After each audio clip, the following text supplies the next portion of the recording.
Hindi, nagpapasalamat po ako kay Senator Bongo. Kasi yung nanay ko is COVID patient.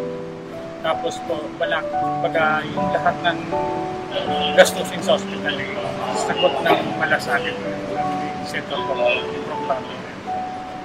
Sa inyo po yun, sa Pilipino yun. Huwag kayong magpasalamat sa amin. Trabaho namin, karangalan namin na makaservisyo sa inyo. Regards mo sa nanay. Message po kay Senator Bongo, sana po mas marami pang matulungan na may hirap na katulad namin na walang inaasahan kundi yung tulong na nagmumula sa gobyerno. Yun lang po. Salamat po. Minsan lang po tayo dadaan sa mundong ito.